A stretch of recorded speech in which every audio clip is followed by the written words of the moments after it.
Hi అండి, welcome back to my channel wow రుచులు by me Shravs. Wow రుచులలో ఈరోజు butter masala dosa చేసి చూపించబోతున్నాను. చాలా టేస్టీగా ఉంటుంది. కర్రీ అనేది నేను చూపించే ప్రాసెస్లో చేసుకున్నారంటే రుచి అనేది మరింత ఎక్కువగా ఉంటుంది. ముందుగా మసాలా కర్రీని ప్రిపేర్ చేసుకుందాం. దీనికోసం ముందుగా స్టవ్ ఆన్ చేసుకొని కడాయి పెట్టుకోవాలి. కడాయిలో 2 టేబుల్ స్పూన్ వరకు ఆయిల్ వేసుకోవాలి. ఆయిల్ వేడెక్కిన తర్వాత 1/2 టేబుల్ స్పూన్ ఆవాలు, 1/2 టేబుల్ స్పూన్ జీలకర్ర, 1/2 టేబుల్ స్పూన్ శనగపప్పు, 1/2 టేబుల్ స్పూన్ మినపప్పుని వేసుకోవాలి. ఒక పెద్ద ఉల్లిపాయను కట్ చేసి దీనిలోకి యాడ్ చేసుకోవాలి. పచ్చిమిర్చిలను చిన్న ముక్కలుగా కట్ చేసి యాడ్ చేసుకోవాలి. వీటినన్నింటినీ మీడియం ఫ్లేమ్లో వేయించుకోవాలి. ఇప్పుడు దీనిలోకి 2 రెమ్మల వరకు కరివేపాకుని యాడ్ చేసుకోవాలి.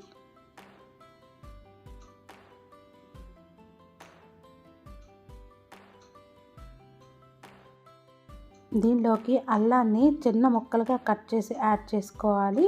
అదేవిధంగా వెల్లుల్లిని కూడా చిన్న ముక్కలుగా కట్ చేసి యాడ్ చేసుకోవాలి.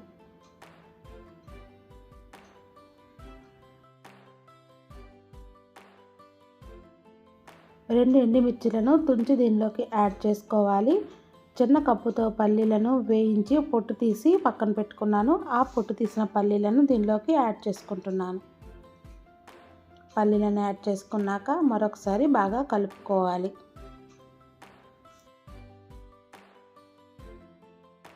ఇప్పుడు దీనిలోకి 1/2 టీ స్పూన్ పసుపుని యాడ్ చేసుకొని ఒకసారి బాగా కలుపుకోవాలి. 4 మీడియం సైజు బంగాళదుంపల్ని ఉడకబెట్టి పొట్టు తీసి స్మాష్ చేసుకున్నాను. ఆ బంగాళదుంపలు దీనిలోకి యాడ్ చేసుకుంటున్నాను.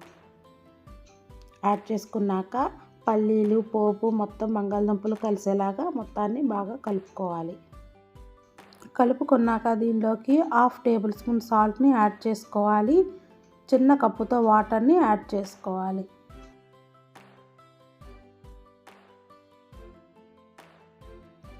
వాటర్ని యాడ్ చేసుకున్నాక మీడియం ఫ్లేమ్లో ఒక 2 నిమిషాల పాటు కుక్ చేసుకోవాలి. 2 నిమిషాల తర్వాత కొత్తిమీర వేసుకొని డిష్ అవుట్ చేసుకోవాలి.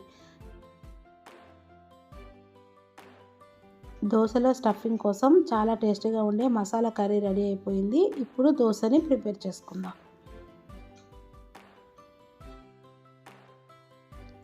దోశ బ్యాటర్ ప్రిపరేషన్ వీడియో అనేది మన ఛానల్లో ఆల్రెడీ పోస్ట్ చేస్తున్నాను. దాని లింక్ అనేది డిస్క్రిప్షన్లో ఇస్తాను.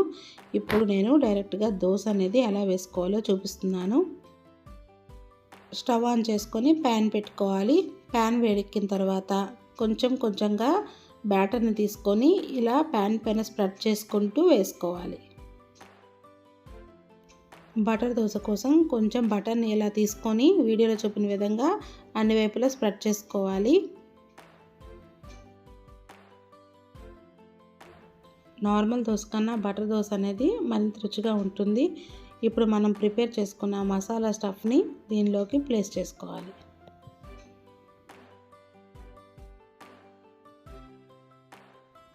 ముందుగా దోశని కార్నర్స్లో కదిలించుకుంటూ వీడియోలో చూపిన విధంగా ఫోల్డ్ చేసుకోవాలి.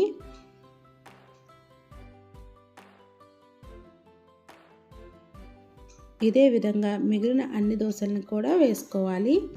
ఇంత చక్కటి కర్రీ అనేది ఉంటే ఎన్ని దోశలనైనా ఈజీగా తినేయొచ్చు. మీరు కూడా ఈ రెసిపీ అనేది తప్పకుండా ట్రై చేయండి. మీకు ఎలా కుదిరిందో కామెంట్ సెక్షన్లో నాతో షేర్ చేసుకోండి. వావ్ రుచులు బై మీ శ్రావ్స్ ఛానల్ని లైక్ చేయండి, షేర్ చేయండి, సబ్స్క్రైబ్ చేయండి. Thank you so much for watching.